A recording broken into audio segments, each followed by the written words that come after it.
Now, I've been helping people on like Reddit for some time now take better gap years.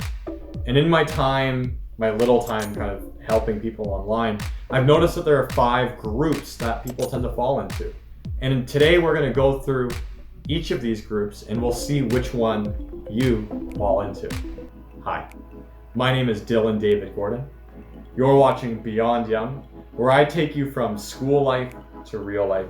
And today we're going to be taking a peek at gap year personality types. The first one we're going to talk on today, and this is probably the most common bucket that people fall into, is just not knowing what to do. You're graduating high school and like you have so many options. You might have a whole bunch of interests, you might have like no interest. You feel like your compass is just like spinning in all of these directions. The world is yelling at you to fucking just pick one and go with it. But this is a group of people who decides to take a breath, wait for that compass to settle down, and then from this position of strength, this grounded place, make a decision on how they'd like to proceed going forward with their goals, and where they'd like to put their money and put their time.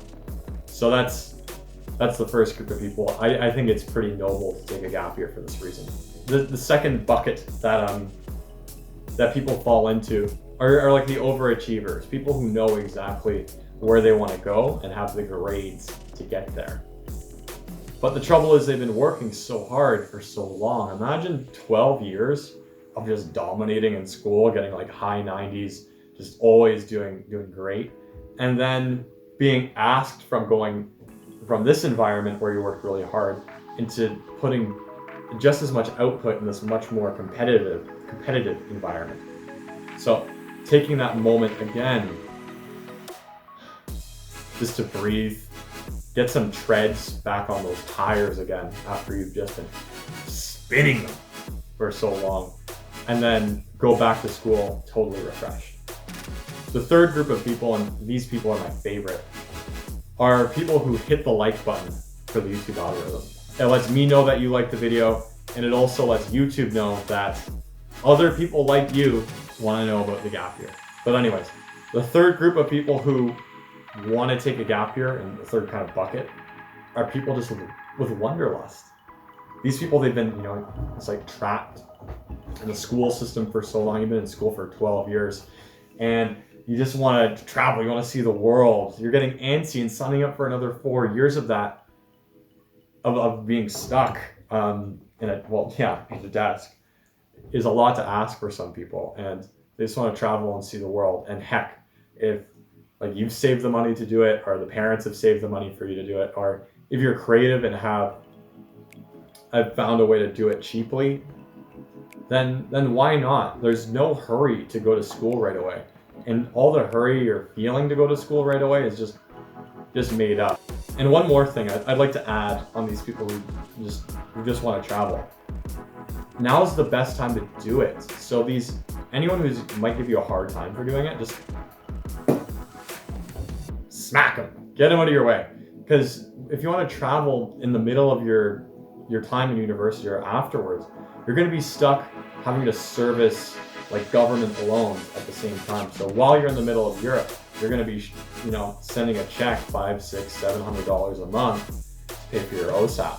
So now's the best time to do it, when you have no financial obligation. Moving on to reason number 4, and this is one of the primary reasons I took some time off before school, is you're just broke. Now, if you're like me and your parents don't have all too much money, in case you can't tell, like they couldn't afford to put braces on my face in elementary school, so I'm paying for them myself. And I didn't get like too good of grades in high school either, so I wasn't getting free money from universities. I knew that this financial obligation was entirely like on me to pay for it. And I wasn't ready to do that immediately after graduating high school. I wanted to take some time and, get some cash. So if you're in this boat too, you don't come from too much money, but you'd like to go to school, the biggest what I'd recommend you do, people in this bucket, is yes, make money today. It's important, but also work on developing a skill, something that you can do while you're in school that's going to pay you more than minimum wage. Working at Wendy's or Tim Hortons, or if you're from the US, like Arby's or something, isn't a good idea, because you can work there for a year. You will have learned nothing. You are not more valuable because you've worked there. You just make a better burger flipper. Instead, pick some job that gives you a skill. Like carpentry is a great example, or any kind of like physical labor is an easy one to get into. If you have any other ideas for just general skills that you can develop while you're 18 that are profitable, drop them in those comments for people who are in this boat. Because yeah, money is important, but so is making even more money. So think ahead, okay? Now, this second last group of people they're taking gap year for the least glamorous reason, because they just didn't get the credits from high school, or they didn't get the grades that they wanted and are upgraded. And I'm not gonna lie, it's a crappy situation to be in. I'm not saying like, hey, don't take a victory lap. That's not what I'm saying here at all. What I'm saying is having all of your friends go to university and watching them have a lot of fun, while at the same time being stuck in a classroom with people who are younger than you, who like you're supposed to be better than, but also not like jiving well with those younger people, because you haven't built those shared experiences yet. It can be really disheartening, and it can feel really, really lonely. So if you're in this bucket, you have to go back for some extra credits. One recommendation I have for you is to have some kind of avenue for making new friends, making new memories, having fun on your own. You might be tempted to rely on your friends that are going to school to stick around and keep you entertained. I wouldn't do that, because they have so many options of people that they can talk to, that the moment they want to hang out with some other friends, you're kind of left holding absolutely nothing. So start building your own life. Figure out some hobbies that you can explore. Just have a place where you can go, where you will have friends and be able to socialize in whatever situation that you're in. Some way of broadening the group of people you speak with, because otherwise you are going to get lonely, and it is not going to be fun. So I beg of you, please find a way to meet people. Now, the last group of people, this one's a weird one, I'll be honest. It's just people who don't feel ready to go yet, for no particular reason. Sure, they might have some interests that they could go to school for, they do like them. Or, yeah, they do have the grades or in the money. Like school is an option, but it doesn't feel right yet. And it can be very frustrating being in this place, because you feel like you have to explain it. Like there's an essay you have to write to your parents or to your teachers or to your friends, explaining on why you're making this choice on not going to school right away. But the truth is, you're an adult now. You don't have to explain anything to anyone. You can just do things because you want to do them.